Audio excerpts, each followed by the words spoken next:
મિત્રો આપનું સ્વાગત છે ગુજરાત ટીવી યુટ્યુબ ચેનલમાં। મિત્રો આજના વિડીયોમાં આપણે જોવાના છીએ તારીખ 10 તારીખ અને વાર છે મિત્રો વાત કરીએ તો શનિવાર। તો આજે કેવો વરસાદ જોવા મળી શકે છે, સાથે કયા કયા વિસ્તારોમાં ભારેથી અતિભારે વરસાદ અને કયા કયા વિસ્તારોમાં વરાપ જોવાની સંભાવના છે, સંપૂર્ણ માહિતી મેળવવાના છે। તેથી વિડીયોમાં અંત સુધી બની રહેજો। ચેનલમાં નવા હોય તો ખાસ ચેનલને સબસ્ક્રાઈબ કરી દેજો, કારણ કે રોજબરોજ તમને આવા જ નવા વિડીયો મળતા રહે છે। ઉપરાંત મિત્રો વાત કરીએ તો અત્યારે સૌથી વધારે વરસાદની સંભાવના વહેલી સવારે વાત કરીએ તો દક્ષિણ ગુજરાતમાં સુરત, વલસાડ અને નંદબાર બાજુ જોવા મળી રહી છે। સાથે સાથે મિત્રો વાત કરીએ તો બીજી જે સંભાવના છે એ આપણે ઉત્તર ગુજરાતમાં જોવા મળી રહી છે, જેમાં વાત કરીએ તો ડુંગરપુર છે, પાલનપુર છે, મહેસાણા છે, પિનમલ છે, આ બધા વિસ્તારો જે છે તેમાં ભારે વરસાદની ખાબકવાની સંભાવના છે। એમાં પણ ખાસ કરીને વાત કરીએ તો સલોમની અંદર વહેલી સવારે સારો એવો વરસાદ જોવા મળી શકે છે। ત્યારબાદ વાત કરીએ મિત્રો ફરી એકવાર આપણે બપોર પછી એટલે કે 10 વાગ્યા સુધીના સમયગાળામાં કઈ રીતની સંભાવના ચાલે છે। એક્ઝેક્ટલી મિત્રો 11 વાગે જોઈએ તો સૌરાષ્ટ્રના ઘણા બધા વિસ્તારોમાં નહીં, પરંતુ અમુક સેન્ટરોમાં વરસાદ પડી શકે છે, જેમાં આપણે ખાસ કરીને વાત કરીએ તો રાજકોટ, મોરબી અને જામનગરની અંદર ભારે વરસાદ જોવા મળી શકે છે। બાકીના જે આપણા જૂનાગઢ, પોરબંદર, અમરેલી, ભાવનગર, અલંગ જેવા વિસ્તારો છે તેમાં મીડિયમ વરસાદની સંભાવના છે, કોઈ ખાસ એવો વરસાદ જોવા નહીં મળે। સાથે સાથે બીજી વિસ્તારોની વાત કરીએ તો મોરબી, કુડા, વિરમગામ, અમદાવાદની અંદર વરસાદની સંભાવના જોવા મળી રહી છે। સાથે લુણાવાડા, હિંમતનગર, મહેસાણાની અંદર પણ સારો એવો વરસાદ જોવા મળી શકે છે।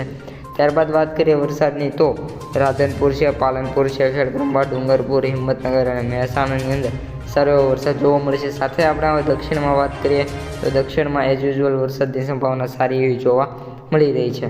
હવે મિત્રો વાત કરીએ બપોર પછીના સમયગાળામાં કઈ રીતનો વરસાદ જોવા મળી શકે છે, તો બપોર પછીના સમયગાળામાં 1 થી 2 વાગ્યાના સમયમાં આપણે જોઈએ તો દક્ષિણ ગુજરાતમાં ભારે વરસાદની સંભાવના છે, જેમાં વાત કરીએ તો ભારે એટલે ખૂબ ભારે નહીં, પરંતુ આપણે એવરેજ વરસાદની સંભાવના છે, જેમાં સુરત છે, ભરૂચ છે, રાજપીપળા છે, અમોદ છે, ત્યારબાદ દડગોણ છે, વ્યારા છે, નવપુર છે, આહવા છે, આ બધા વિસ્તારોમાં વરસાદ જોવા મળી શકે છે। સાથે સાથે વધારે વરસાદની વાત કરીએ તો સૌથી વધારે વરસાદ અમોદ અને વડોદરાની અંદર જોવા મળી શકે છે। સાથે ખંભાત, નડિયાદ, ધોળકા, સુરેન્દ્રનગર, બોડેલી ત્યારબાદ આપણે વરસાદની વાત કરીએ તો અમદાવાદ, વિરમગામ, કુડા, અમદાવાદ, વિરમગામ, ત્યારબાદ વાત કરીએ તો ધોળકા, લુણાવાડાની અંદર વરસાદ જોવા મળી શકે છે। હવે મિત્રો સૌથી વધારે વરસાદની વાત કરીએ તો આપણે ઉત્તરમાં રાધનપુર, મહેસાણા, હિંમતનગર, વિરમગામ અને લુણાવાડામાં વરસાદ પડી શકે છે। ઉપરાંત મિત્રો વરસાદની જે સંભાવના છે એ વરસાદની સંભાવનાની વાત કરીએ તો પણ આપણે કઈ જગ્યાએ જોવા મળી શકે છે, તેમાં વાત કરીએ તો જે વરસાદની સંભાવના છે એક્ઝેક્ટલી મિત્રો જે તમે સિસ્ટમ જોઈ રહ્યા છો, સિસ્ટમના લીધે આજે સિસ્ટમોની અસર આપણે અહીં ગુજરાત ઉપર આવી રહી છે, જેના લીધે આપણે ત્યાં વરસાદનું પ્રમાણ જોવા મળશે। હવે વાત કરીએ મિત્રો વરસાદની બીજા કયા કયા વિસ્તારોમાં જોવા મળી શકે છે, તો બીજા વિસ્તારોની હવે વાત કરીએ તો આપણે કચ્છમાં વાત કરી દઈએ તો સમગ્ર કચ્છમાં પણ વરસાદની સંભાવના છે, જેમાં ખાવડા, રાપર, ભાડેલી, લખપત, લલિયા, ગાંધીધામ અને આપણે વાત કરીએ તો આ બધા વિસ્તારોમાં સારો વરસાદ જોવા મળી જશે।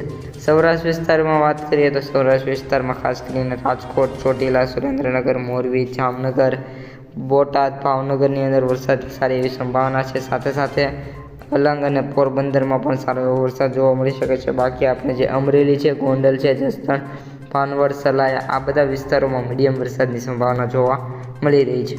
હવે મિત્રો વાત કરીએ આપણે બપોર રોંઢાના સમયગાળા દરમિયાન તો 5 વાગ્યા સુધીમાં વાત કરીએ તો 5 વાગ્યે સૌથી વધારે વરસાદ મિત્રો કઈ જગ્યાએ ખાબકી શકે છે, તો આ મિત્રો વરસાદ છે ખાસ કરીને અહીં આપણે જે સર્કલ કરીએ છીએ એની અંદર જોવા મળી શકે છે। તમને એક્ઝેક્ટલી મિત્રો અહીં શો પણ કરી દઈએ, જેથી મિત્રો જે વિડીયો જોઈ રહ્યા છે તેમને ખ્યાલ આવે। હવે મિત્રો આપણે વાત કરીએ પેનનો કલર પણ આપણે ચેન્જ કરી દઈએ।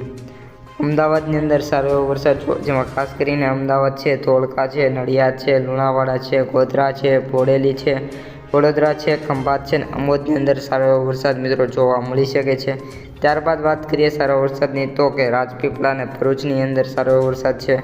સાથે સાથે અહીં ભાવનગરમાં પણ સારો એવો વરસાદ મિત્રો આપણે જોવા મળી શકે છે। ક્યારે તો કે બપોર પછી રોંઢાનો જે સમયગાળો છે ત્યારે 5 વાગે। સાથે સાથે ઉત્તર ગુજરાતમાં પણ સારા એવો વરસાદની સંભાવના છે, જેમાં પાલનપુર, થરાદ, ત્યારબાદ ખેડબ્રહ્માની અંદર સારો એવો વરસાદ જોવા મળી શકે છે। અને સૌરાષ્ટ્ર વિસ્તારમાં જે આપણો કિનારો છે એ જ સુરેન્દ્રનગર, કુડા, મોરબી, રાજકોટ, ચોટીલા, બોટાદ, જસદણ આ બધા વિસ્તારમાં સાથે ભાવનગર, અલંગમાં વરસાદ જોવા મળી શકે છે।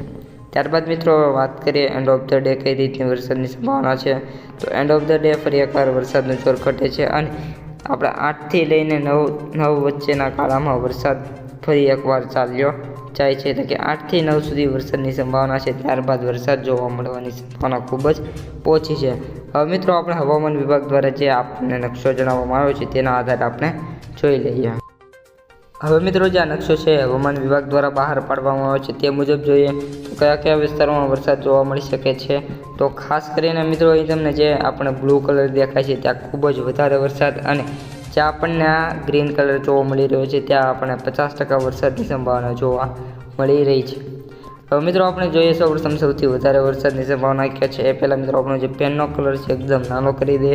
બનાસકાંઠા, પાટણ, મહેસાણા, સાબરકાંઠા, સુરેન્દ્રનગર, ગાંધીનગર છે, ત્યારબાદ અમદાવાદ છે, આણંદ છે, ખેડા છે, મહેસાણા છે, દાહોદ છે, પંચમહાલ, છોટાઉદેપુર, વડોદરા, ભરૂચ, નર્મદા, તાપી, ત્યારબાદ વાત કરીએ તો સુરત, નવસારીની અંદર આ બધા વિસ્તારોમાં સારો એવો વરસાદ જોવા મળી શકે છે.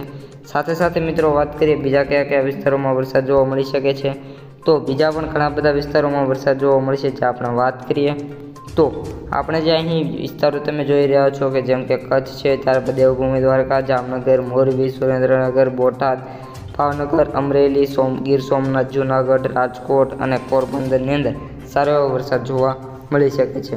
ત્યારબાદ મિત્રો હવે બીજી આગાહી જે આપણા હવામાન વિભાગ દ્વારા કરવામાં આવી છે કે કઈ જગ્યાએ ભારે ગાજવીજ સાથે વરસાદની સંભાવના છે. જેમાં વાત કરીએ આપણે ગઈકાલે 10 તારીખની તો 10 તારીખ માટે જે હવામાન વિભાગે જે નકશો બહાર પાડ્યો છે તે મુજબ આપણે વાત કરીએ તો આપણે જે સમગ્ર ગુજરાત છે એમાં અલર્ટની સંભાવના આપી દીધેલી છે કે બધા જ વિસ્તારોવાળા અલર્ટ રહેજો. ભારેથી અતિ ભારે નહીં પરંતુ ગાજવીજ સાથે અને મધ્યમ ગર્જના સાથે મેઘ વરસાદ જોવા મળી શકવાની સંભાવના મિત્રો હાલ જોવા મળી રહી છે. ઉપરાંત મિત્રો હવામાન વિભાગ દ્વારા એ પણ જણાવવામાં આવી રહ્યું છે કે હાલ વરસાદની સંભાવના સારી એવી જોવા મળી રહી છે અને વાત કરીએ તો વરસાદ પણ આગામી દિવસોમાં જોવા મળે છે. હવે મિત્રો આપણે 11 તારીખની જોઈ લઈએ તો 11 તારીખે આપણે જે ગુજરાતનો જે સૌરાષ્ટ્ર પટ્ટો છે એ સૌરાષ્ટ્ર પટ્ટામાં આપણે સારો વરસાદ છે 50% આપણે જેમ કહ્યું એ જ રીતની સ્થિતિ જોવા મળી રહી છે. પરંતુ જે આપણું ઉત્તર, દક્ષિણ અને મધ્ય ગુજરાત છે એમાં જે વરસાદની સંભાવના છે એ ઘટે છે અને વરસાદનું જોર પણ થોડું એવું ઘટવાની સંભાવના દેખાતી જોવા મળી રહી છે. તો મિત્રો આ ત્યારની સંપૂર્ણ આગાહી વિડીયો કેવો લાગ્યો ખાસ કોમેન્ટમાં જણાવી દેજો. ઉપરાંત મિત્રો પસંદ આવ્યો હોય તો વિડીયોને લાઇક કરવાનું ભૂલતા નહીં. ઉપરાંત મિત્રો જો ચેનલમાં નવા હોય તો ખાસ મિત્રો ચેનલને પણ સબસ્ક્રાઈબ કરી દેજો કારણ કે રોજબરોજ તમારા માટે અવનવું કન્ટેન્ટ લઈને આવતા રહીએ છીએ અને તમને પણ અપડેટ રાખીએ છીએ. તો હવે મળીશું આવા જ એક બીજા વિડીયો સાથે આવતા વિડીયોમાં. ત્યાં સુધી જોતા રહો ગુજરાત ટીવી યુટ્યુબ ચેનલ. આપણા પ્રીવિયસ વિડીયો જોવો જેથી તમને વધારે ખ્યાલ આવી જાય. અસ્તુ, જય હિન્દ.